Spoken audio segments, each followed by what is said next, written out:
Bismillahirrahmanirrahim. Assalamualaikum warahmatullahi wabarakatuh. Alhamdulillahirrabbilalamin. Wassalatu wassalamu ala asrafil anbiya'i wal mursalin wa ala alihi wa sahbihi ajmain. Amma ba'du. Para pemirsa Hijrah TV yang dirahmati Allah Subhanahu wa taala. Alhamdulillah, pada kesempatan sore hari ini kita melanjutkan kembali dalam program Baihaqi atau Belajar Akidah Islam, yang mana tiap Jumat sore insyaallah selalu dibersamai oleh Al-Ustadz Afifi Abdul Wadud Hafizahullah Ta'ala. Baik, insyaallah pada kesempatan sore hari ini Ustadz Afifi akan membawakan tema makna syahadat Rasulullah. Berhubung Ustadz Afifi sudah berada di tengah-tengah kita, kita sapa terlebih dahulu.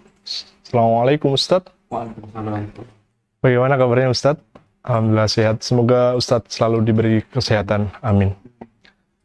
Baik, para pemirsa sekalian, seperti pekan-pekan sebelumnya, insya Allah bagi para pemirsa sekalian yang ingin bertanya setelah Ustadz Afifi menyampaikan materi, bisa bertanya langsung melalui telepon seluler di 0813 2552 4815 atau bisa mengirimkan pesan singkat melalui WhatsApp di 0813 2552 4816.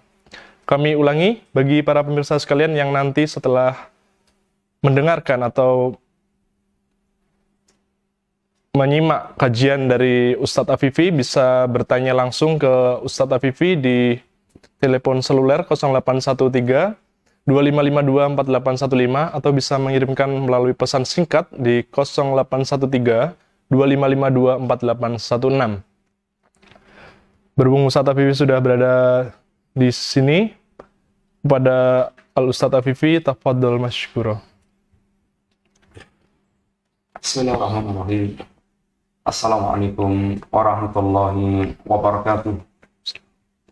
Innalhamdulillah wassalatu wassalamu ala Rasulillah wa ala alihi wa ashabihi wa mawala wa la hawla wa la quwata illa billah, amma ba'du.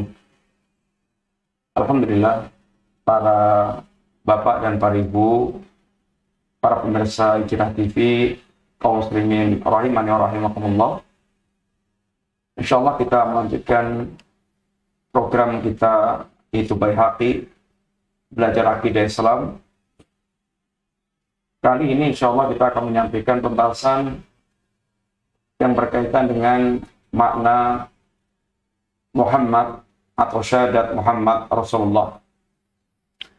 Setelah kita membahas secara global tentang makna syahadat la ilaha illallah, maka kelengkapannya adalah kita membahas tentang makna syahadat Muhammad Rasulullah.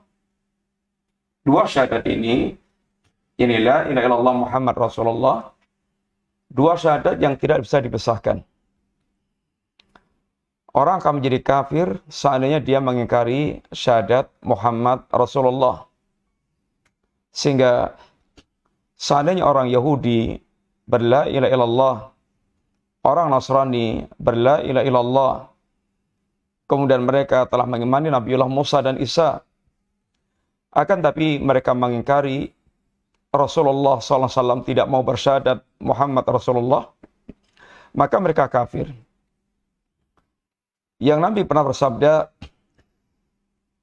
waladhi nafsu Muhammadin biyadih, demi jiwa Muhammad yang ada di tangan Allah Ta'ala, la yasma'u bi ahadun min hadhil ummah Yahudiyun aw Nasraniyun thumma yamutu walam yu'min billati ursilut bih illa kana min ashabin nar aw kama qala. Demi Allah yang jiwaku ada di tangannya, tidaklah seorang pun di kalangan umat ini yang telah mendengar kerasulanku,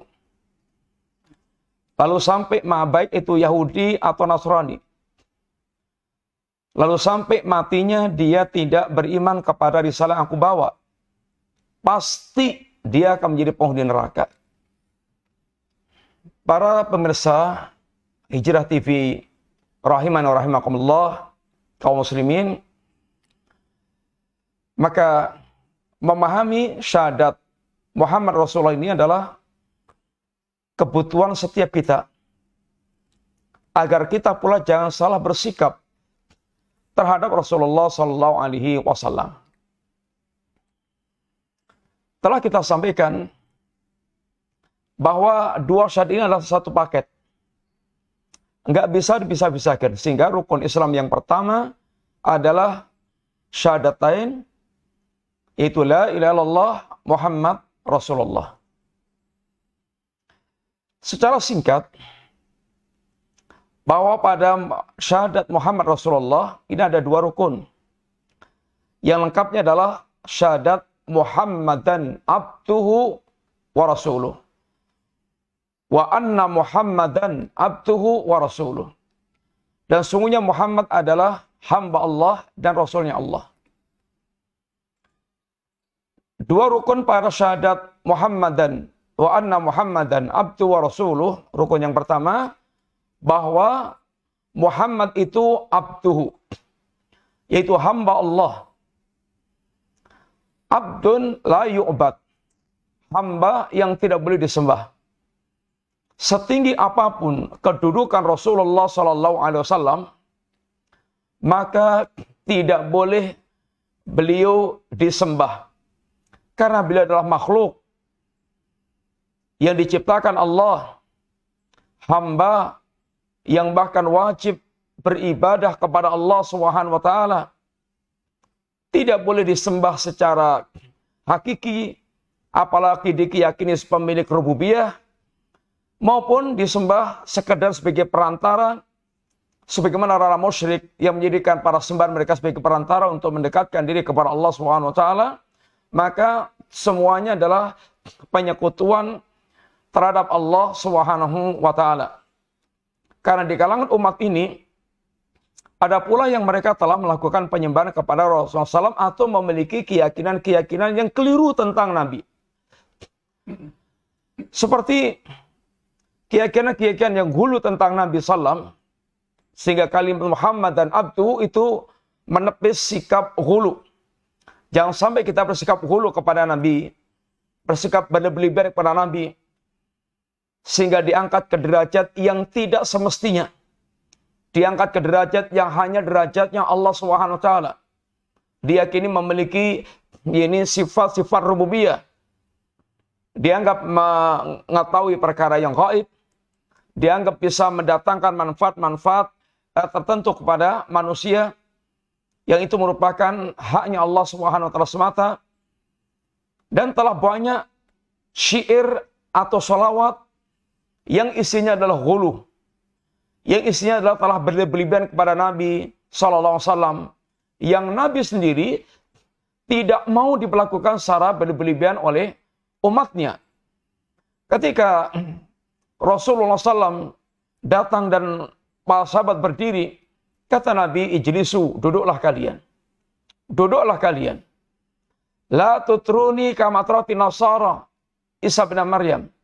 Jangan kalian perlakukan aku sebagaimana perlakuan Nasrani kepada Isa bin Maryam. Sungguhnya adalah hamba Allah, abdun wa rasuluh. Faqulu abdullah wa rasuluh.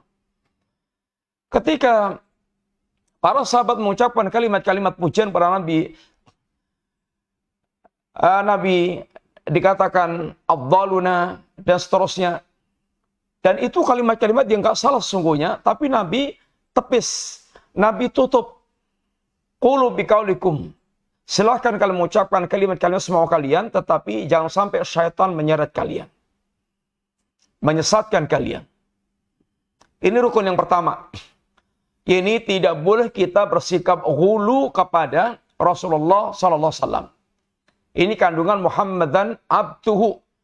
Beliau adalah manusia biasa. Innama ana basyarun. Aku adalah manusia biasa seperti kalian. Innama ana basyarun mislukum. Aku manusia biasa seperti kalian.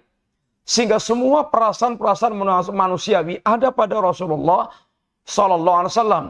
Nabi ya capek, Nabi ya tidur, Nabi ya beristri, Nabi ya beranak, Nabi ya lapar, Nabi ya haus, dan seterusnya. Kemudian yang kedua, pada kalimat wa rasuluh, bahwasanya Muhammad adalah utusan Allah Subhanahu wa taala. Telah banyak ayat-ayat yang menerangkan pada kita penegasan bahwasanya Muhammad adalah Rasulullah SAW. Ketika kita bersyahadat Muhammad Rasulullah, ini rukun yang kedua, meyakini bahwasanya beliau utusan Allah SWT. Keyakinan kita bahwasanya beliau adalah utusan Allah SWT, maka mengharuskan kita memiliki beberapa sikap. Yang pertama, tasdiqu fima akhbar. Wajibnya kita untuk membenarkan semua pengkhabaran yang disampaikan Rasulullah SAW. Ketika kita telah yakin seyakin-yakinnya beliau adalah utusan Allah SWT, dan Allah telah menegaskan tentang beliau, wa ma yantiqu 'anil hawa in huwa illa wahyun yuha. Yang lengkapnya, ma sahibukum wa ma ghawa. Tidaklah sahabat kalian, yaitu Rasulullah Muhammad SAW itu, ma dhalla, tidak sesat. Ma dhalla sahibum wa ma ghawa, dan tidak ghawa, tidak ini curang. Dhal, sesat, itu disebabkan karena tidak punya ilmu, sehingga diliputi dengan kebodohan. Rasulullah SAW semuanya tindakannya berdasarkan ilmu, yaitu wahyu dari Allah SWT. Bukan dengan kebodohannya. Wa ma ghawa, dan Nabi tidaklah curang, zalim, pengekor hawa nafsu. Dua ini merupakan sebab kesesatan manusia, sebab kerusakan manusia. Bodoh sehingga sesat, dan mengikuti hawa nafsu sehingga curang. Allah bersihkan beliau dari semua sebab kerusakan manusia ini. Wa ma yantiqu 'anil hawa in huwa illa wahyun yuha. Dan tidaklah beliau Rasulullah SAW itu berbicara kecuali semata-mata wahyu dari Allah SWT, sehingga beliau dibimbing oleh Allah dengan wahyu, dan beliau sifatnya maksum. Setiap ada kesalahan dan ketergelinciran langsung ditegur oleh Allah Ta'ala, sehingga kesalahannya langsung terkoreksi. Orang yang telah yakin bahwa seperti ini kondisi Rasulullah SAW, maka wajib baginya untuk membenarkan setiap yang datang dari Nabi SAW. Apa ada orang yang mereka mendustakan Nabi? Sangat banyak. Sangat banyak. Orang kafir jelas mereka mendustakan, sehingga terjatuh dalam kategori ini kufrun takdzib. Kufur karena mendustakan Rasulullah SAW. Di kalangan umat ini, yang telah keracunan dengan racun filsafat, sehingga akalnya telah terkotori dengan pemikiran-pemikiran filsafat, sangat banyak yang mereka mendustakan penghabaran dari Rasulullah karena mengembalikan kepada otak mereka yang sempit, kepada akal mereka yang sempit. Sebagaimana pendustaan Abu Jahal dan teman-temannya saat mereka itu menanggapi tentang Isra dan Mi'rajnya Rasulullah SAW, sehingga mereka menjadikan peristiwa ini menjadi momen untuk lebih membangkitkan pendustaan manusia kepada Nabi, karena nggak masuk akal sama sekali. Memang kalau akalnya Abu Jahal itu nggak masuk, tapi kalau akalnya Abu Bakar sangat masuk. Karena Abu Jahal akalnya ada akal kekafiran, Abu Bakar akalnya adalah akal keimanan. Abu Jahal nggak bisa membayangkan bagaimana orang seperti Muhammad bisa berjalan semalam dari Mekah ke Masjidil Aqsa, dari Masjidil Aqsa naik ke langit Sabtu 7, setelah sampai Sidratul Muntaha, kemudian turun lagi, paginya sudah ketemu dengan mereka lagi. Ini hanya layak dimiliki oleh orang yang mimpi. Tapi ini tidak mimpi. Abu Jahal nggak bisa terima seperti itu. Akalnya nggak masuk. Karena memang akalnya Abu Jahal itu akal tertutup. Ibaratnya botol itu botol tertutup, sehingga memang nggak bisa masuk penghabaran-penghabaran. Air nggak bisa masuk itu ke botol yang ketutup. Karena akalnya akal kafir. Maka mereka semangat 45 datang kepada ini Abu Bakar As-Siddiq. Teriak-teriak memanggil Abu Bakar As-Siddiq. Dia sangka Abu Bakar akan ikut kafir bersama dengan mereka. Terkejut mereka. Ya Abu Bakrin ukhruj. Wahai Abu Bakar, keluarlah. Abu Bakar keluar, ada apa? Diceritakan temennya itu sudah gila, ibaratnya ngomong, ini cerita gini. Yang menakjubkan mereka, apa kata Abu Bakar? Lebih dari itu aku benarkan. Oh, Masya Allah.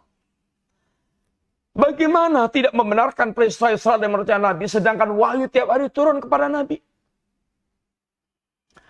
Sangat mudah bagi Allah Subhanahu wa taala dengan kekuasaannya memperjalankan Nabi dari Mekah kemudian ke Palestina, Masjidil Aqsa, lalu mengangkat ke Sidratul Muntaha. Sangat gampang bagi Allah.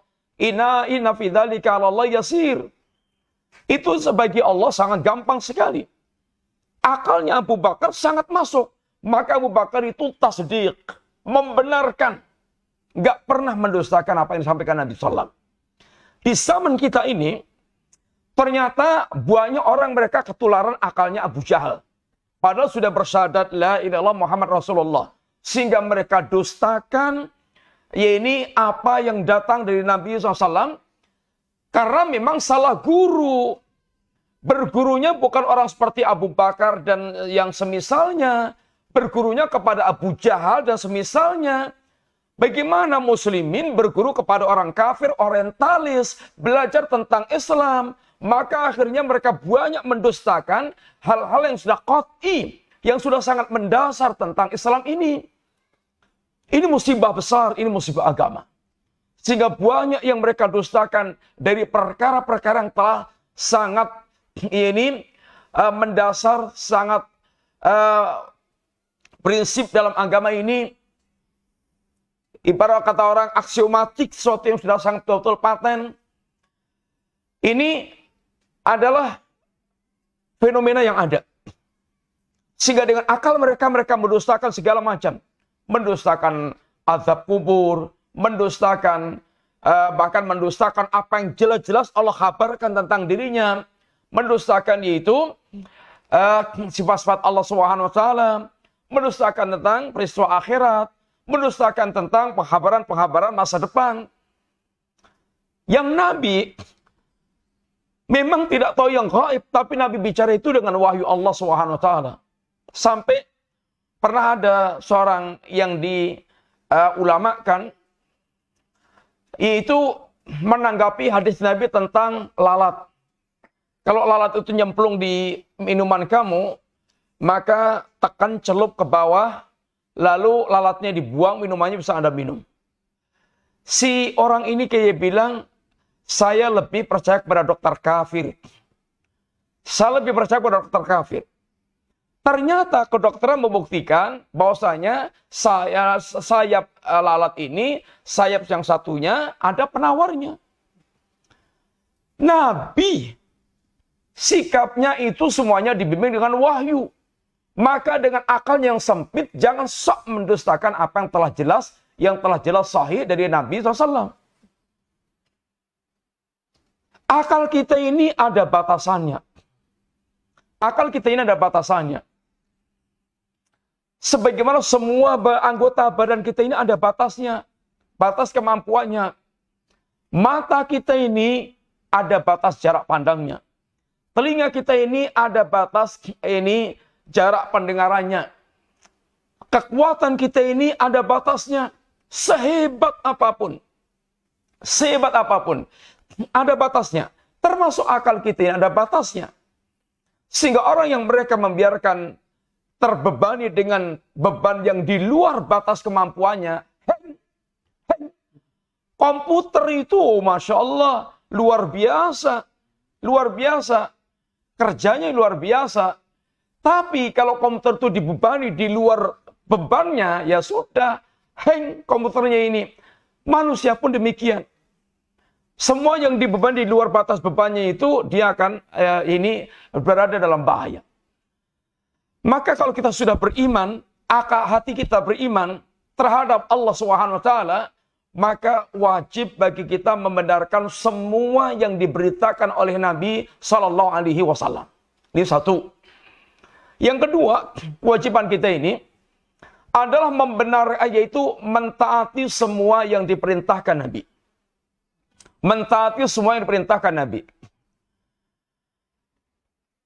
Karena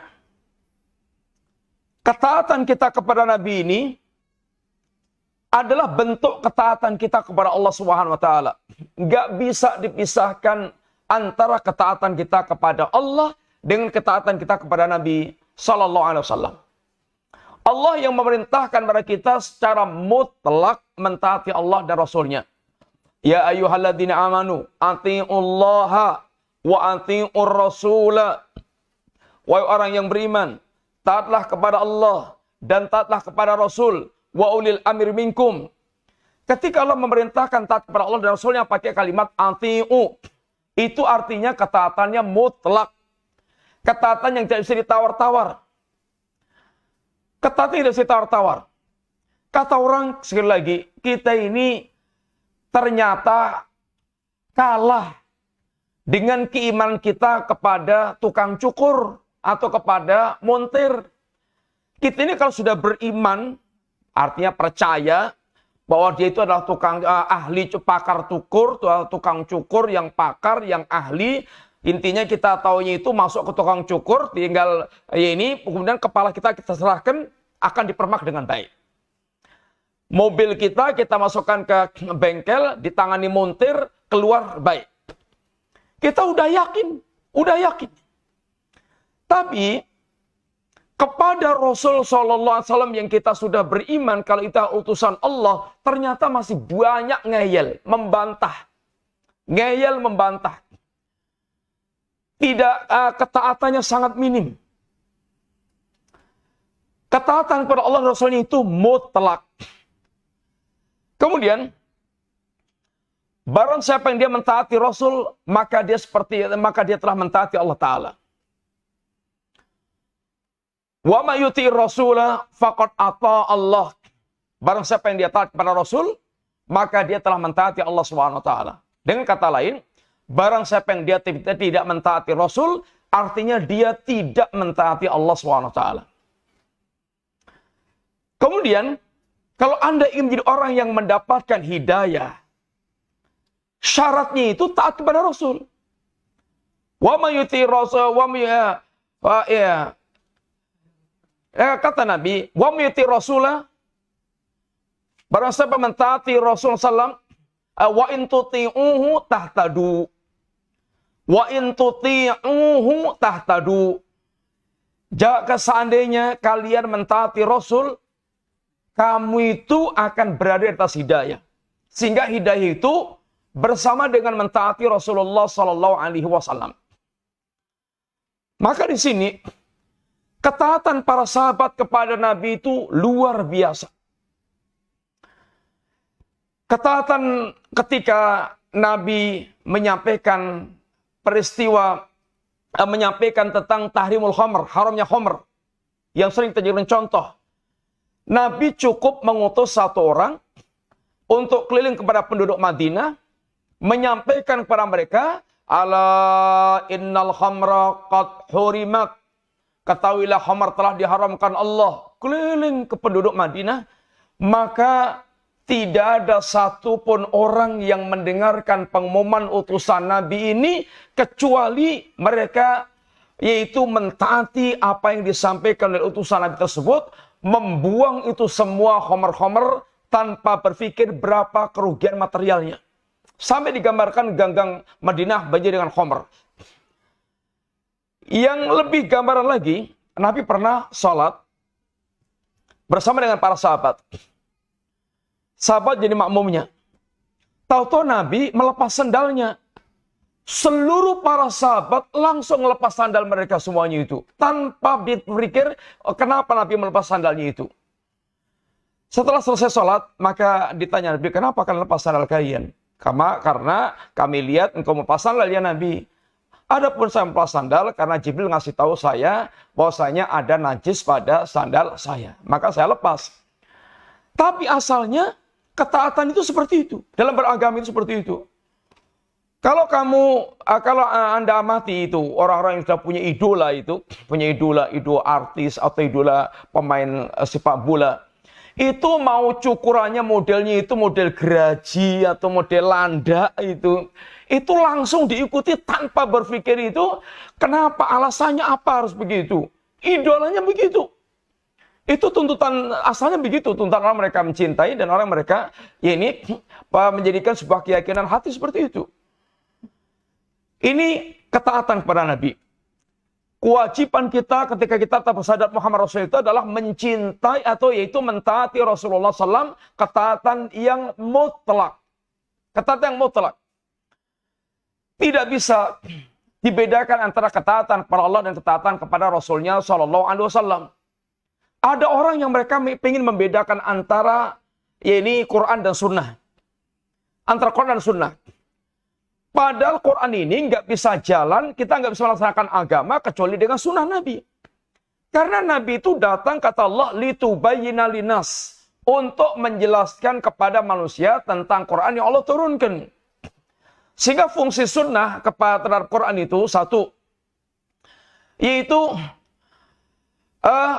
sunnah berbicara mengajarkan seperti yang diajarkan oleh Al-Quranul Karim. Tegakkan salat. Quran sunnah juga memerintahkan tegakkan salat. Itu perintah sunnah sama dengan perintah Quran.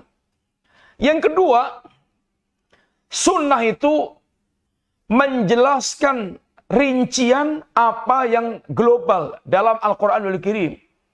Quran memerintahkan aqimus salat. Tegakkan salat. Terus bersehari berapa kali, jam berapa saja, gerakannya bagaimana, bacanya apa saja, ini semuanya nggak ada dalam Quran. Adanya itu dalam sunnah Nabi. Sehingga orang yang mereka mencukupkan dengan Quran nggak mungkin akan salat dengan seperti apa yang diajarkan dalam agama kita ini.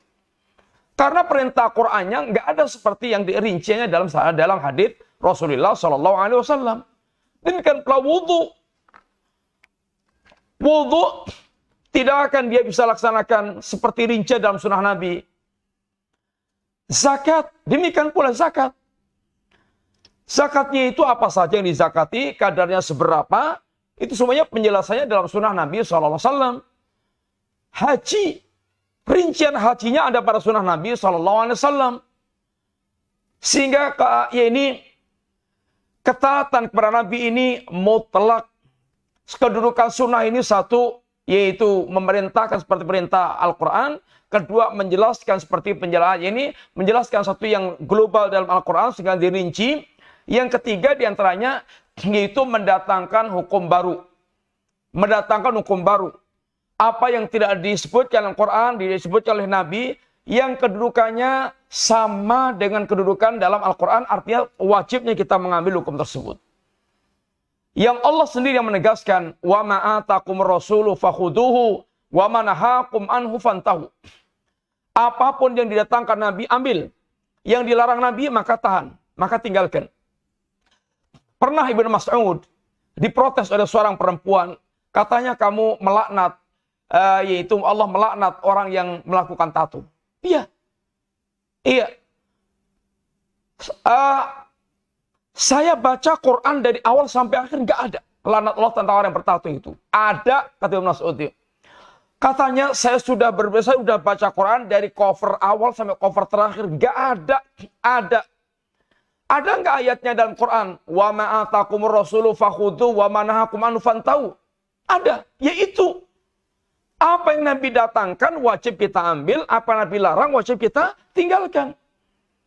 Ibnu Mas'ud, sahabat yang ulama di kalangan para sahabat, begitu cara berdalilnya. Artinya kewajiban kita mengambil dari sunnah itu seperti kewajiban kita kepada Al-Quranul Karim. Nggak boleh dibedakan. Sehingga apabila telah sahih dari Nabi, tidak boleh kita beda-bedakan antara Quran dengan sunnah dalam masalah kewajiban mengambil hukum dari keduanya tersebut. Yang ketiga, ini kewajiban wastinabu manahan wal wazazar. Wajibnya kita meninggalkan apa yang dilarang oleh Nabi SAW. Sebagaimana kewajiban kita mengambil mentaati apa yang diperintahkan oleh Nabi SAW. Ketika ada yang memprotes, ketika berkaitan orang yang memprotes tentang sunnah Nabi, Nabi ingatkan, nanti akan datang orang mereka itu duduk kekenyangan sambil bertelekan di tempat duduknya itu, lalu mereka mensikapi sunnah yang datang itu, mawajadna fil Quran. Apa yang kami dapatkan dalam Quran halal, kami halalkan. Yang kami dapatkan dari Quran yang haram, kami haramkan. Artinya mencukupkan dengan Quran. Dan menolak sunnah Nabi. Maka Nabi katakan, ma haramar rasulu kama haramallah. Apa yang diharamkan Rasul seperti yang diharamkan oleh Allah Subhanahu wa taala. Sehingga tidak boleh kita beda-bedakan satu dengan yang lain, Al-Quran dengan sunnah Nabi sallallahu alaihi wasallam. Kewajiban mengambil hukum dari keduanya, yakni sama. Sehingga ada orang yang mereka bersikeras bahwasanya yang diharamkan Allah itu hanya yang disebutkan dalam Quran itu, innama katanya itu. Innama. Sehingga bahkan mencela Bukhari, mencela para hadis Bukhari, Muslim, dicela habis-habisan. Bahkan sempat membuat sayembara di koran. Barang siapa yang bisa mendatangkan dalilnya haramnya anjing akan dia kasih yaitu sekian juta. Ini orang sudah bau tanah, sudah tua, sudah mau mati. Masya Allah puluhan tahun akidahnya seperti itu. Ini karena bodohnya orang tersebut. Beragama tanpa ulama. Gak tahu dia apakah dia juga tahu tentang ini bahasa Arab atau tidak. Tapi semangatnya begitu. Semuanya begitu. Para pemirsa rahmatnya Allah Ta'ala, Nabi katakan, utitul kitaba wa misla uma'ah. Allah berikan kepadaku kitab Al-Quran, dan yang semisal dengan Quran itu sunnah. Dua-duanya, apa yang disampaikan oleh dua-duanya adalah wajib kita ambil tanpa membeda-bedakan. Termasuk yang diharamkan oleh Rasulullah SAW. Yang keempat kewajiban kita adalah ayyubadallahu la yu'badallah alla yu'badallahu illa bima syara'a. Alla yu'badallah, tidaklah Allah Subhanahu wa taala disembah illa bima syara'a, kecuali dengan syariat yang disyariatkan oleh Rasulullah sallallahu alaihi wasallam. Kenapa? Karena Allah telah menjadikan syariat agama ini sempurna. Kamil, sempurna. Maka kita tidak boleh beribadah kepada Allah dengan syariat-syariat bid'ah. Sudah dicukupkan oleh Allah dengan syariat yang Allah ajarkan kepada Rasulullah sallallahu alaihi wasallam. Seperti yang telah kita sampaikan bahwa apa yang dikatakan Imam Malik, kalau Nabi telah mengajarkan tentang bagaimana tata cara masuk WC dengan detail, mau masuk, mau keluar WC, di dalam WC, kita harus bagaimana, itu semuanya diajarkan oleh Nabi, apalagi yang lebih besar, lebih penting daripada itu. Agama ini telah sempurna, tidak butuh tambahan, tidak butuh pengurangan. Apa yang akan mengantarkan kita ke surga, mendekatkan ke surga, menjauhkan di neraka, sudah diterangkan Nabi. Ma yuqarribukum minal jannah wa yubaidukum minan nar illa qad buyyina lakum aw kama qala. Apa segala sesuatu yang akan mendekatkan surga dan menjauhkan neraka, maka sungguh telah ini dijelaskan perkaranya. Memangnya Anda lebih tahu daripada Nabi yang akan mengantarkan ke surga, mengantarkan dan menjauhkan dari neraka, sehingga mengatakan ini ada kebaikan yang belum dijelaskan Nabi. Memang belum dijelaskan Nabi, nggak dicontohkan Nabi, nggak diterangkan Nabi, tapi ini baik. Anda lebih tahu daripada Nabi tentang masalah kebaikan tersebut. Waliyadzubillah. Para pemirsa Hijrah TV, kaum muslimin, rahimani wa rahimakumullah. maka wajib kita hanya semata-mata yaitu menggunakan syariat yang diajarkan oleh Nabi Shallallahu Alaihi Wasallam. Kemudian di antara kewajiban penting lagi adalah wajibnya kita mencintai Nabi di atas segala-galanya dari kalangan para makhluk. Karena kecintaan kita kepada Allah menuntut kita mencintai Nabi yaitu di atas segala-galanya. Umar bin Khattab dengan polos pernah menyampaikan kepada Nabi, "Ya Rasulullah, la anta ahabbu ilayya min kulli syai'i la nafsi." Ya Rasulullah sallam, sungguh engkau lebih aku cintai di atas segala sesuatu kecuali kecintaanku pada diriku sendiri. Kata Nabi, "La ya Umar." Tidak wahai Umar. Hatta akuna ahabba ilaik min nafsik. Sampai aku lebih engkau cintai dibandingkan dengan dirimu sendiri. Al-an ya Rasulullah, la anta ahabbu ilayya min nafsi. Sekarang Rasulullah, engkau lebih aku cintai dibandingkan dengan diriku sendiri. Al-an ya Umar, sekarang ya Umar telah sempurna iman kamu. Ini tuntutan mencintai Nabi di atas segala-galanya termasuk dirinya sendiri. Al-Quranul Karim mengajarkan kepada kita, An-Nabiyyu aula bil mu'minina min anfusihim.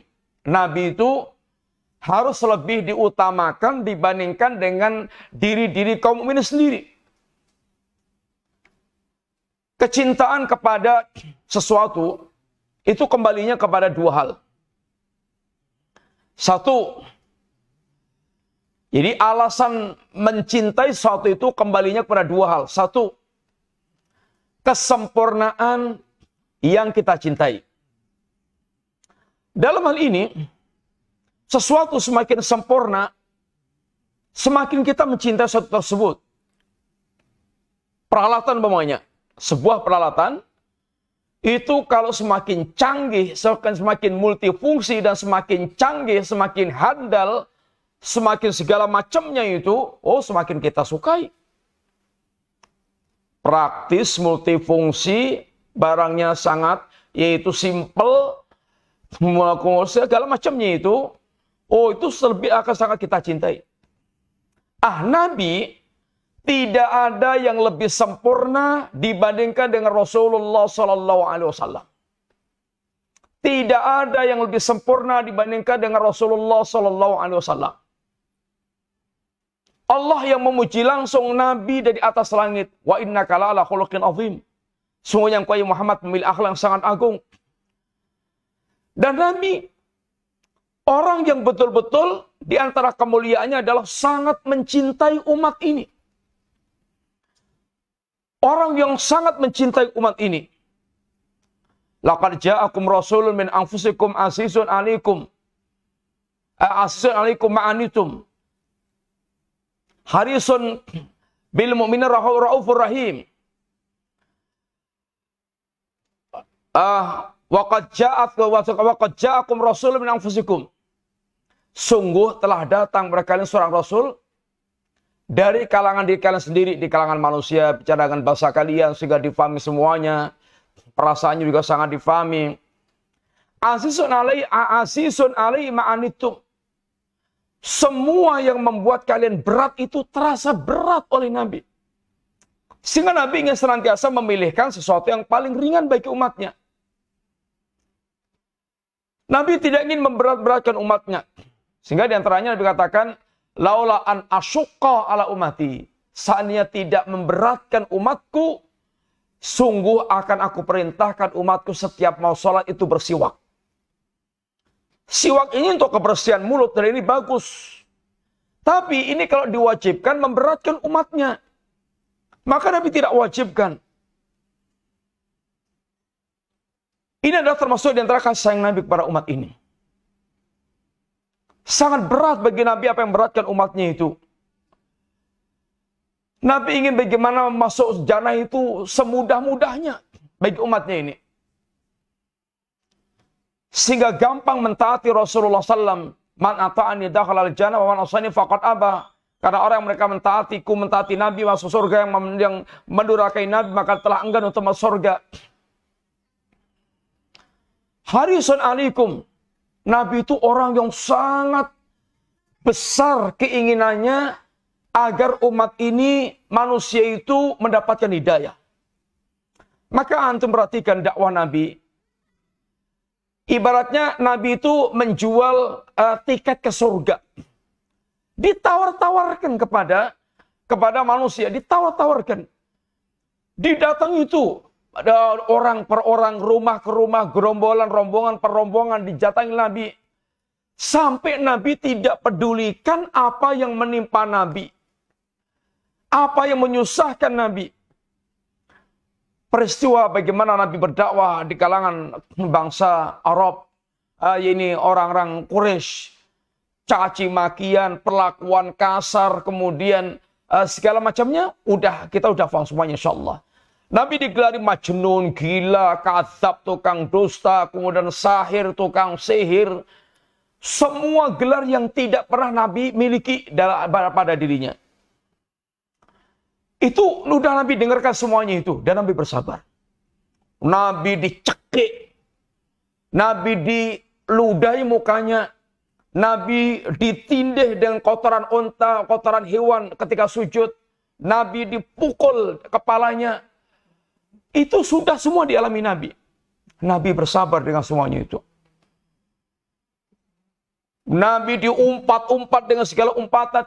Nabi terima. Sampai di Mekah seakan-akan udah nggak ada lagi celah untuk mengembangkan dakwah. Datang ke Taif. Pergi ke Taif. Menawarkan agama ini kepada tokoh per tokoh. Ternyata justru mendapatkan caci makian yang sangat menyesakkan dada. Sampai mereka bersepakat untuk mengusir Nabi dari kampung Taif. Bahkan diusirnya dengan cara-cara keji yang sangat menjijikkan. Sampai Nabi berdarah-darah karena limparan apa yang mereka limparkan. Sampai Nabi berjalan dengan sangat sedih. Hingga sampai di tempat yang cukup jauh. Karena Thalib. Malaikat mengucapkan salam, menawarkan tawaran. Seandainya Nabi mau, akan diangkat dua gunung itu untuk ditumplekkan atau untuk ditumpeskan ke kampung Taif. Tapi Nabi justru bal arju ayukhrijallahu min aslabihim man ya'budullaha wa yusriku bi syai'an. Justru aku berharap Allah akan keluarkan di tulang sulbi mereka ini orang yang hanya beribadah kepada Allah dan tidak menyekutukan Allah sama sekali. Ini menunjukkan tentang hirasnya Nabi supaya mereka mendapatkan hidayah. Tufail ad-Dawsi, salah seorang dari suku Daud di Yaman, sekampung dengan Abu Hurairah, itu zaman jahiliyah pernah datang ke Makkah untuk berhaji. Itu diwanti-wanti itu sama tokoh-tokoh Quraisy itu, jangan dengarkan omongan pemuda yang namanya Muhammad. Sampai akhirnya dia tawaf di Ka'bah itu dengan kupingnya itu disumpel pakai kapas supaya nggak dengar. Nggak dengar, disumpel supaya nggak dengar omongan Muhammad.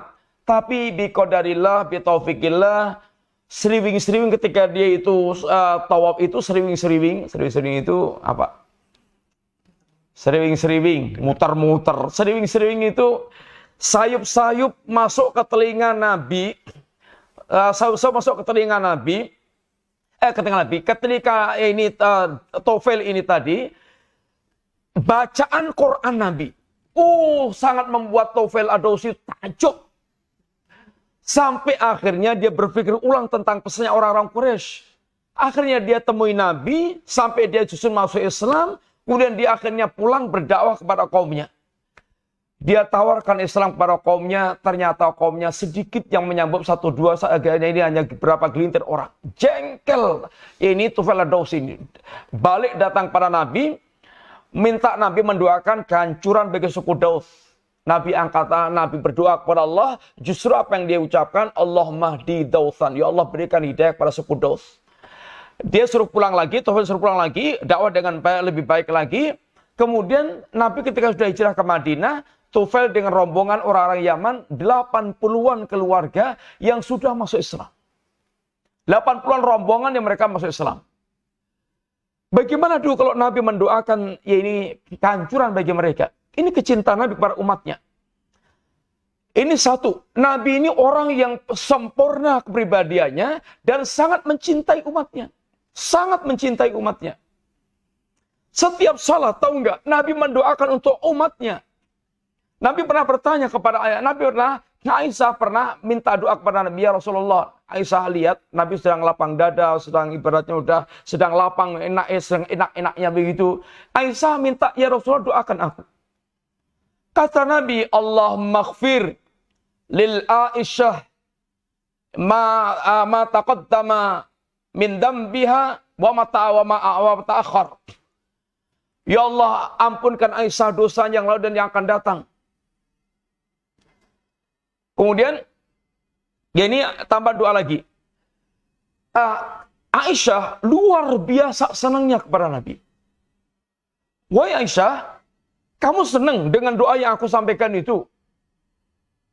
Kamu senang ya Aisyah? Oh, senang ya Rasulullah, bagaimana gak senang dengan doa yang kau telah ungkapkan tersebut? Itulah doa yang aku ucapkan ketika sholat pada umatku.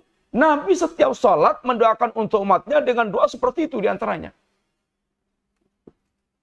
Para pemirsa, bagaimana kita tidak mencintai Nabi, sedangkan Nabi sempurna dan mencintai kita dengan kecintaan yang sangat besar. Kemudian, bil mu'minin raufur rahim. Nabi dengan kaum ini sangat sayang. Alasan kedua mencintai Nabi itu karena fungsinya, karena buahnya. Apa buah yang kita dapatkan dengan mencintainya itu? Oh, mencintai Nabi itu buahnya sangat besar. Satu di antaranya kita akan merasakan manisnya iman dengan mencintai Nabi. Jadi terkadang sudah punya iman puluhan tahun, tapi kita tidak merasakan manisnya iman. Nyusnya iman itu kita nggak merasakan, sehingga sholat malah kayak beban, puasa beban, sedekah kayak beban, semuanya beban agama itu beban berat, pahit. Ibaratnya kita yang merasakan makanan itu makanan nggak ada yang manis, nggak ada yang manis. Dawet ayu yang nggak manis, kemudian ingkung nggak gurih, sate juga tidak kelihatan nyus, semuanya pahit. Yang salah ini makanannya atau yang salah itu apanya? Oh, diperiksa-periksa, kamunya sedang sakit.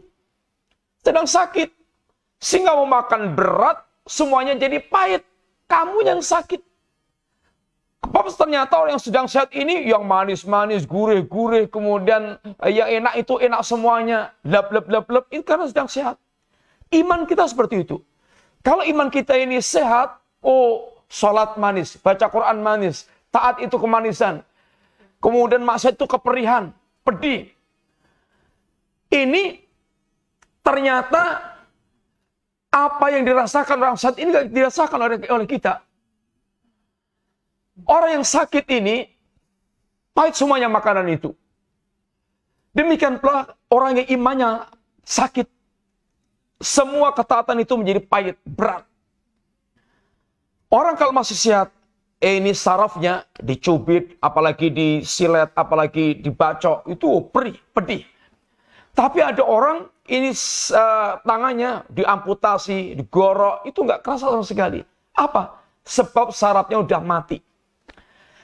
Hati yang saraf imannya mati, itu maksiat sebesar apapun nggak membuat dia seperti terluka. Nggak pedih, nggak perih. Para pemirsa yang rahmati Allah Ta'ala, iman itu ada rasa manisnya. Itu lezatnya amalan-amalan taat. Tapi ini hanya bisa kita rasakan diantaranya ketika kita bisa mencintai Allah dan Rasulnya di atas segala-galanya. Thalathun mangkuna fi wajada bina halawatal iman. Ada 3 perkara yang menjadikan orang bisa merasakan manisnya iman. Ketika didapatkan dalam dirinya 3 perkara itu. Satu diantaranya, ayyakunallahu wa rasuluhu ahabba ilaihi mimma siwahuma. Jika dia mampu mencintai Allah dan Rasulnya di atas segala-galanya. Ini yang harus meresap dalam hati kita.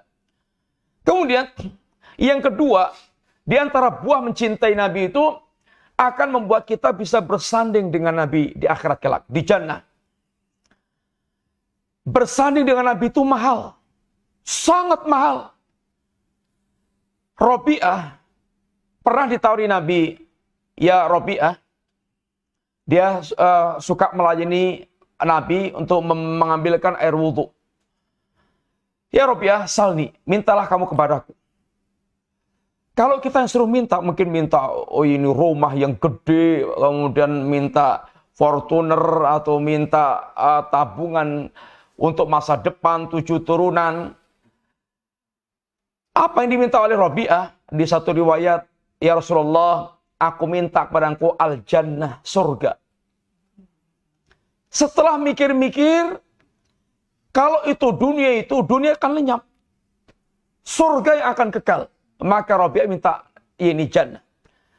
Di satu riwayat, apa yang diminta? Murafaqataka fil jannah. Ya Rasulullah, aku minta bisa menemani engkau di surga.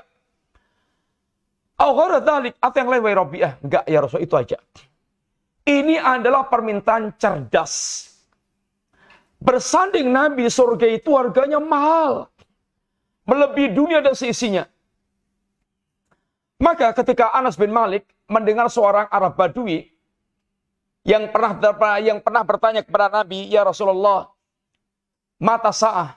Ya Rasulullah, kapan sih kiamat itu terjadi? Nabi nggak menjawab kapan terjadi kiamat. Karena memang hari kiamat itu nggak tahu, yang ada yang tahu kecuali Allah SWT.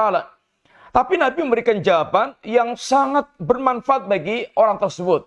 Mada a'data li sa'ah. Apa yang telah kau siapkan untuk menghadapi hari kiamat? Kata dia, ya Rasulullah, yang kusiapkan hubballahi wa rasulih. Kecintaanku kepada Allah dan Rasulnya. Kata Nabi, anta ma'aman ahbabtah. Anda bersama dengan orang yang kau cintai. Anas ketika mendengar kalimat anta ma'aman ahbabtah, apa kata Anas yang merawikan hadis ini? Katanya, uhibbullaha wa rasulahu wa Abu Bakr wa Umar wa Abu Bakar Umar. Wa arju an akuna ma'hum wa illam a'mal bi'amalihim. Aku mencintai Allah, aku mencintai Rasulullah, aku mencintai Abu Bakar dan Umar, aku berharap bisa bersama dengan mereka, walaupun aku tidak bisa beramal sekelas amal mereka. Para pemirsa, ini alasan kita mencintai Nabi. Selain banyak lagi buah-buah yang lainnya lagi. Dan para sahabat telah membuktikan ini semuanya, kecintaannya kepada Nabi yang luar biasa. Waktu kita sangat terbatas sekali. Kita cukup sampai sini dulu. Sehingga makna syahadat Muhammad Rasulullah itu, yang pertama, wajibnya kita berkeyakinan Muhammad adalah hamba Allah yang tidak boleh kita sembah dan tidak boleh kita bersikap hulu terhadap Rasulullah SAW. Yang kedua, bahwasanya kewajiban meyakini beliau adalah utusan Allah yang berkonsekuensi. Wajibnya kita membenarkan segala beritanya, mentaati segala perintahnya, menjauhi segala larangannya. Tidak boleh beribadah kepada Allah kecuali dengan syariatnya. Wajibnya kita mencintai Rasulullah SAW di atas segala-galanya di kalangan para makhluk. Ini yang kita sampaikan dulu sekilas, semoga manfaat. InsyaAllah apabila ada pertanyaan, kita pertajam dalam pertanyaan atau dalam jawaban-jawaban pertanyaan Bapak Ibu sekalian. Jazakumullah khair. Wassallallahu ala nabiyyin Muhammadin wa ala alihi wasallam. Tayyib, jazakallah khairan wa barakallahu fik. Ustaz Afifi telah memberikan materi pada kesempatan sore hari ini. Ada 7 pertanyaan yang masuk, Ustaz, sementara. Untuk pertanyaan yang pertama, Assalamualaikum Ustaz. Waalaikumsalam warahmatullahi wabarakatuh. Izin bertanya, pendapat terkuat Rasulullah pernah melihat Allah dalam mimpinya. Apakah mungkin selain beliau untuk melihat Allah dalam mimpi? Bismillahirrahmanirrahim. Bahkan akidah Ahlussunnah wal Jamaah mengatakan bahwa di dunia ini tidak ada yang bisa melihat Allah Subhanahu wa taala. Sebagaimana juga berdalil dari apa yang Allah tegaskan dari Nabi Allah Musa, lantarani, kamu tidak akan bisa melihat aku ini di dunia sekarang ini. Baik dalam keadaan bangun maupun dalam keadaan itu mimpi. Seandainya melihat adalah yang Allah katakan ketika Musa minta pada Allah, ini ingin melihat Allah Ta'ala, wahai Musa, lihatlah ini gunung itu, kalau gunung itu tetap di tempatnya, kau akan bisa melihat ini Allah Ta'ala. Ternyata cahaya Allah menampakkan di gunung tersebut, dan kemudian gunung itu hancur dulu, Nabiullah Musa pingsan, dan ini menunjukkan bahwasanya Musa tidak akan bisa melihat Allah di dunia, dan yang lain juga demikian. Tapi di akhirat kelak, Akidah Ahlussunnah wal Jamaah menegaskan bahwa setiap mukmin atau mukmin ahlul jannah, di antara kenikmatan tambahan yang akan Allah berikan adalah kemampuan atau diberi kesempatan melihat Allah, melihat wajah Allah SWT. Lilladzina ahsanul husna wa ziyadah. Bagi orang-orang yang mereka berbuat ihsan, ini berbuat baik kepada Allah dan berbuat baik kepada hamba Allah manusia, bagi mereka adalah surga, al-husna adalah surga, wa ziyadah dan tambahannya, data tambahan ini, bonusnya ini dijelaskan Nabi, itu an-nadru ila wajhillah. Itu melihat wajah Allah Subhanahu wa taala. Aisyah mengatakan, barang siapa mengatakan bahwasanya dia melihat Allah di dunia ini, maka dia dusta. Wallahu a'lam bishawab. Jazakallah khairan atas jawabannya Ustadz. Pertanyaan berikutnya, Ustadz, jika kita mengajukan pertanyaan, apa dalil memperingati Maulid Nabi? Ada pendukung perayaan itu bilang tak perlu dalil untuk mencari Rasul. Apa jawaban kita, Ustadz? Tidak perlu dalil untuk mencintai Rasul. Untuk mencintai Rasul. Mencintai Rasul jelas butuh dalil dan dalilnya sangat banyak sekali. Tetapi mencintai Rasul dengan mengadakan maulid ini yang butuh dalil. Karena mencintai Rasul itu tata caranya mesti harus benar. Itu urusan hati, tapi urusan perayaan ini itu harus kita tanyakan dalilnya apa. Apa Nabi melakukan, apa sahabat melakukan, apa para imam yang 4 melakukan. Kalau mereka tidak melakukan, kamu mencontoh siapa? Itu adalah bagian pada ibadah. Memperingati Maulid Nabi bagian pada ibadah. Ekspresi kecintaan kepada Nabi. Inilah bagian pada ibadah. Lah kamu contoh siapa? Kita beragama itu suruh mencontoh Nabi, para sahabat, dan juga dengan bimbingan para imam yang 4. Kalau mereka tidak menjelaskan, tidak mencontohkan, maka bagaimana kita mengadakan sendiri? Kita contoh siapa itu? Maka harus perjelas dulu, dia mencontoh siapa. Yang ada itu, peringatan-peringatan seperti itu yang pertama kali memunculkan adalah Bani Fatimiyah, yang dikenal dengan Syiah yang sangat rusak akidah mereka itu. Yang mereka memiliki banyak maulid, berbagai macam maulid milik raja mereka dan semisalnya. Wallahu ta'ala alam bisawab. Jazakallah khairan atas jawabannya Ustadz. Ada pertanyaan masuk dari telepon? Waalaikumsalam. Waalaikumsalam warahmatullahi wabarakatuh. Dari mana? Kalimantan Barat, Pak. Ya, silakan. Ya, menanyakan. Ini kan ada interaktif nih, kajian tentang live asik episode ini. Iya, silakan Pak. Pertanyaannya? Saya mau menanyakan tentang apa perbedaan antara Nabi, ya kan, dengan Rasul itu. Dan bagaimana kita mencintai Nabi dan mencintai Rasul gitu. Ada kan dijelaskan itu Nabi. Nah, sementara apakah sama antara Nabi dengan Rasul itu? Nah, gitu. Jelaskan Nabi, bagaimana mencintai Nabi dan bagaimana mencintai Rasul. Supaya kita paham betul mana Nabi, mana Rasul gitu. Nah, Ada apa? terima kasih. Iya. Ya, bismillahirrahmanirrahim. Nabi dan Rasul itu berbeda.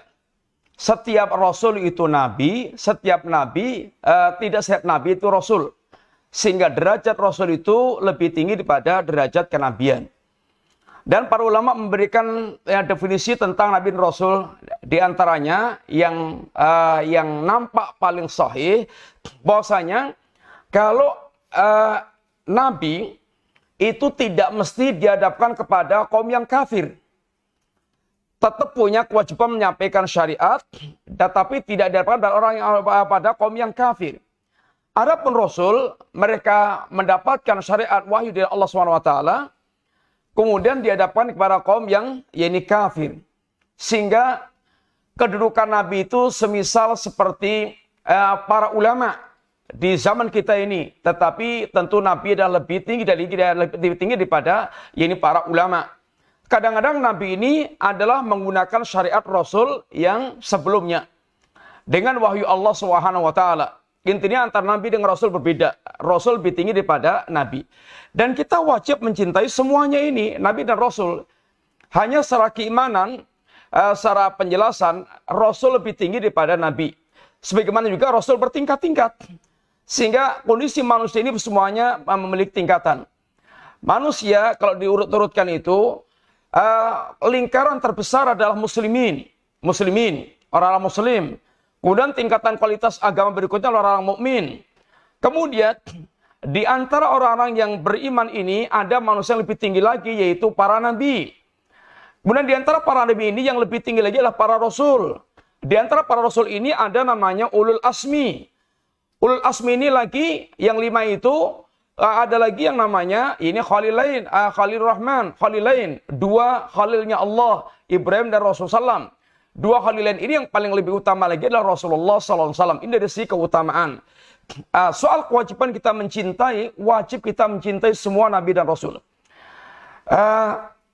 Tentu, dalam hal ini yang paling utama adalah Rasul yang terakhir, Rasulullah SAW, yang menjadi Rasul akhir zaman, yang menjadi Rasul, ini syariat yang kita ikuti. Kepada Nabi yang Allah jelaskan, yang Allah kisahkan ceritanya, maka kita pun mencintai mereka semuanya, dan bahkan mencintai semua kaum muslimin dengan kecintaan yang umum. Dan kecintaan kita berkaitan dengan semakin tingginya kualitas mereka di hadapan Allah, maka semakin besar kecintaan kita kepada mereka. Ini yang berkaitan dengan masalah kecintaan. Sehingga jumlah nabi pun lebih banyak dibandingkan dengan jumlah rasul. Oleh karena itulah para ulama yaitu ketika bercerita tentang masalah Khidir dan Musa, Musa ini berkesempatan berguru kepada Khidir. Sedangkan kemudian timbul kesimpulan di kalangan sebagian muslimin, dan ini kesimpulan yang sesat. Kesimpulan pertama, bahwasanya bolehnya kita keluar daripada syariatnya Nabi, yaitu Rasulullah SAW, sebagaimana Khidir keluar dari syariatnya Nabiullah Musa. Yang kedua, Khidir lebih utama daripada Nabiullah Musa. Ini semuanya kesimpulan sesat dan menyesatkan. Yang pertama, tidak boleh ada seorang pun dari kalangan umat Muhammad ini yang keluar daripada syariat beliau. Keluar dari syariat beliau adalah kafir yang mengeluarkan dari Islam. Kenapa? Adapun Khidir dengan Musa itu berbeda antara umat ini dengan Rasulullah SAW. Syariat sebelum Nabi itu hanya mengikat kaumnya. Sedangkan syariat Muhammad ini mengikat seluruh manusia di alam jagat raya.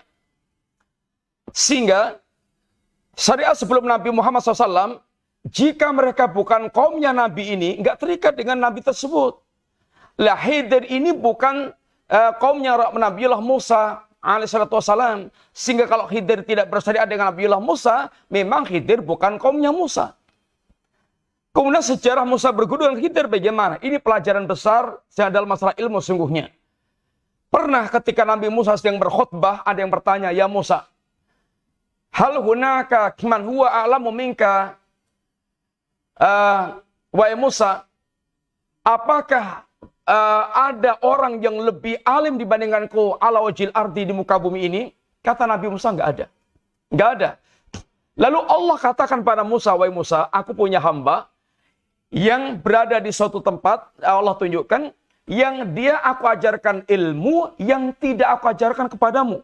Oh, begitu Musa mendengar apa yang disampaikan Allah ini, Musa langsung berangkat menyiapkan bekal yang Allah kisahkan di surah Al-Kahfi itu, "Lan abraha hatta ablugha majma'al bahraini au amdiya huquba." Saya tidak akan pernah berhenti sampai bertemu dengan tempat yaitu pertemuan dua lautan, atau walaupun aku harus berjalan lagi bertahun-tahun atau perjalanan yang sangat panjang akan ditempuh untuk ketemu dengan Khidir.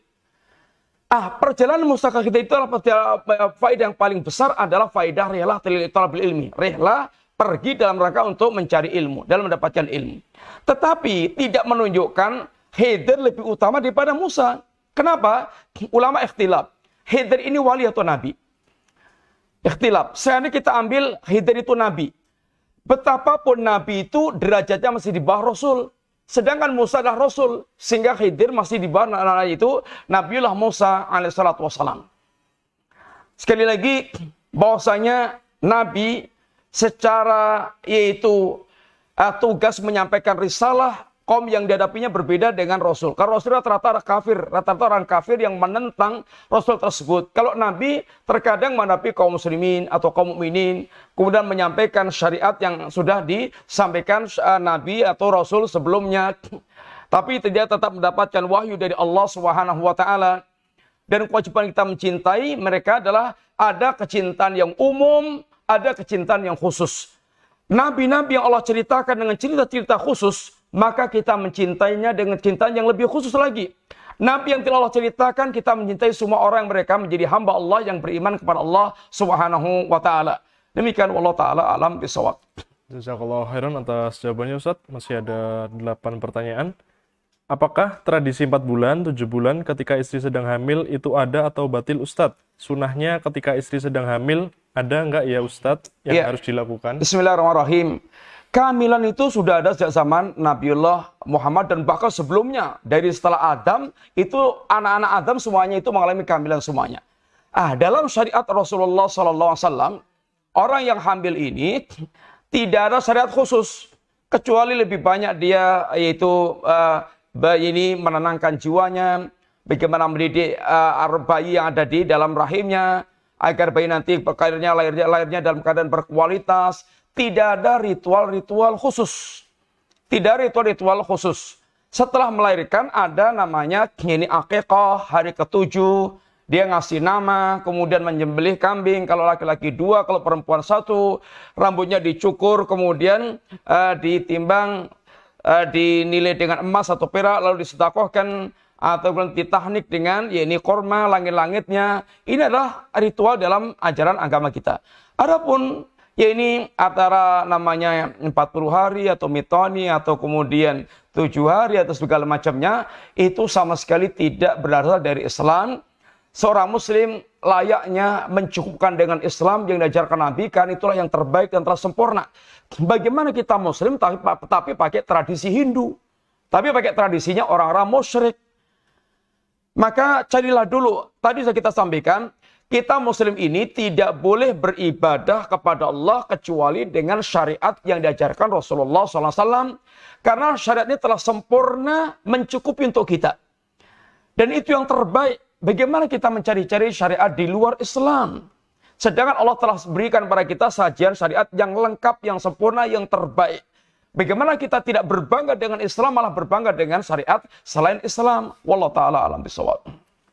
Jazakallah khairan atas jawabannya Ustadz. Pertanyaan berikutnya, Ustadz Afwan mau tanya, apa hukum suami minum air susu istrinya sendiri, baik disengaja maupun tidak disengaja? Apakah hal itu boleh atau haram Ustadz?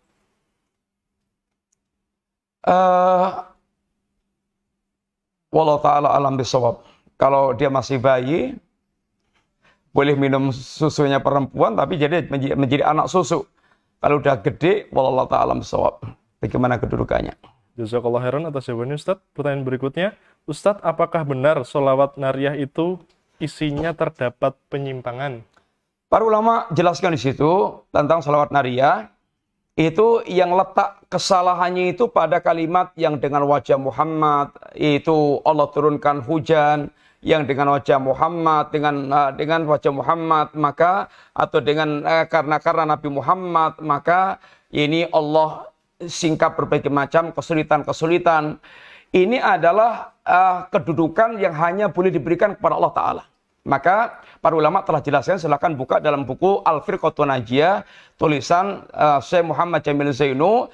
Di situ redaksinya, kalau dengan selawatnya itu kemudian akan dihilangkan kesulitan-kesulitan, justru benar. Tapi kalau dengan Rasulullah SAW itu adalah salah. Karena itu adalah yaitu telah meletakkan Nabi pada kedudukan Allah Subhanahu wa taala. Itu telah silakan dibaca ini penjelasan tentang salawat ini dalam kitab Al-Firqatun Najiyah, Jalan Keluar yang Selamat, Syekh Muhammad bin Jamil Zainu rahimallahu taala. Jazakallah khairan atas jawabannya Ustadz. Pertanyaan berikutnya, Bismillah, Assalamualaikum warahmatullahi wabarakatuh. Waalaikumsalam warahmatullahi wabarakatuh. Bagaimana sikap kita sebagai muslim ketika disebut sesat atau wahabi ketika kita mengikuti manhaj salaf? Ya, bismillahirrahmanirrahim. Adapun omongan orang maka jangan dipedulikan. Yang dipedulikan itu Anda yakin nggak Anda di atas kebenaran. Yang kebenaran itu Al-Quran, As-Sunnah dengan pemahaman para salaf. Itu kaidah, itu adalah sebuah manhaj. Kalau Anda sudah yakin cara beragama Anda itu dengan dalil, Qur'annya jelas, hadisnya jelas, sahih, penjelasan ulama jelas, gamblang, ulama salaf, para sahabat, para imam-imam tabi'in, atba'ut tabi'in, sudah selesai urusannya. Adapun omongan orang yang dituntut, kamu menyesatkan saya, mana dalilnya? Begitu. Soal marah, pegel, kemudian sumpek, sempit dada, itu semuanya, yaitu hendaknya disingkirkan, berlapang dada. Bagaimana mereka itu ya ini bisa tertuntun kepada hidayah. Di tengah-tengah masyarakat kita ini memang orang yang nggak belajar agama itu malah merasa di atas petunjuk, kemudian lurus, tidak sesat. Yang belajar agama, mengikuti dalil itu malah dianggap sesat. Itu yang fenomena terbalik-balik namanya itu. Sehingga orang nyaman nggak belajar agama dan kemudian kalau mengikuti dalil itu malah dicurigai dia akan ikuti kesesatan. Ini adalah pembalian fakta namanya. Dan penyesatan dari orang yang mereka mengikuti hawa nafsu. Sesungguhnya istilah Wahabi itu istilah yang dibuat oleh para pembenci dakwah tauhid dan dakwah sunnah. Supaya orang langsung mendengar itu gila ibaratnya itu. Kirap-kirap yaitu Wahabi itu seperti digambarkan momok, genderuwo atau Dracula yang akan yaitu mengisap darah dan kemudian menyesatkan aliran sesat. Sedangkan sungguhnya yang mereka tuduh Wahabi itu adalah mendakwakan tauhid, mendakwakan sunnah, mengikuti jalannya para salaf, sehingga itu pembohongan dan pendustaan. Itu pembohongan dan pendustaan. Demikian Allah Ta'ala alam bisawab. Jazakallah khairan atas jawabannya Ustadz. Pertanyaan berikutnya sedikit panjang. Bismillah. Assalamualaikum warahmatullahi wabarakatuh Ustadz. Waalaikumsalam warahmatullahi wabarakatuh. Izin bertanya terkait adanya orang-orang yang kabarnya keturunan Rasulullah SAW yang mengklaim dirinya pernah bertemu Nabi secara sadar, dapat sunnah atau zikir-zikir dari Nabi yang mereka bilang ini sunnah atau zikir yang belum pernah Rasulullah ajarkan sebelumnya. Qadarullah banyak di antara kaum muslimin yang membenarkan perkara tersebut Ustadz. Pertanyaannya, bagaimana membentengi serta menasihati diri ini dan orang lain terkait hal tersebut Ustaz? Ya, bismillahirrahmanirrahim. Yang pertama, mustahil Nabi SAW mengajarkan sesuatu yang tidak pernah atau bahkan bertentangan dengan ajaran suatu masih hidup. Yang pertama. Yang kedua, orang yang mereka mengaku ketemu Nabi itu, pertama kita tanya, yang kamu ketemu Nabi, gambarkan kepada saya tentang Nabi itu kayak apa. Kita telah diajarkan ada Syama'il Muhammadiyah. Yaitu tentang ciri-ciri fisiknya Nabi. Dari ujung rambut sampai ujung kaki ibaratnya itu digambarkan. Bagaimana ini rambutnya Nabi, kepalanya, mukanya Nabi, kemudian pundaknya Nabi, kemudian dadanya Nabi, kemudian kakinya Nabi, cara jalannya Nabi, semua digambarkan. Sehingga jelas ya ini bagaimana postur atau bagaimana fisik Nabi SAW. Itu tanyakan, itu yang kedua. Yang ketiga, yaitu seandainya punya kesempatan bertemu dengan Nabi, yang paling layak dan paling berhak itu para sahabat Nabi, teman-teman Nabi, yang mereka sangat dekat dengan Nabi dan jelas dicintai oleh Nabi. Tapi para sahabat sendiri, nggak ada yang mereka cerita sudah bertemu dengan Nabi, apalagi bolak-balik ketemu Nabi, apalagi mengajarkan ajaran yang tidak pernah Nabi ajarkan semasa hidupnya. Kemudian klaim keturunan Nabi itu bisa benar, bisa salah. Bisa benar atau bisa benar, keturunan Nabi bisa dusta. Seandainya benar, tidak ada keutamaan keturunan Nabi kecuali dengan takwa. Kalau hanya sekedar ya ini keturunan Nabi, kita semuanya keturunan Adam juga. Keturunan Nabiullah Nuh atau kaumnya Nabiullah Nuh yang beriman. Keturunan Nabi kalau tidak beriman gak ada gunanya. Nuh keluarganya kafir, maka neraka dan mereka diadab. Nabi Muhammad SAW keluarganya ada yang kafir, maka juga mereka tidak ada keutamaan. Sehingga keutamaan menjadi keturunan Nabi itu kalau mereka betul-betul bertakwa kepada Allah dan bertakwa kepada Allah itu betul menghidupkan ajaran Nabi. Nabi mengajarkan sesuatu yang tidak pernah diajarkan masa hidupnya, itu sangat dicurigai. Yang ketemu dengan dia boleh jadi iblis. Wallahu taala alam bisawab. Jazakallah khairan atas jawabannya Ustadz. Pertanyaan berikutnya. Assalamualaikum. Waalaikumsalam. Mau tanya Ustadz, apakah hadis ini sahih?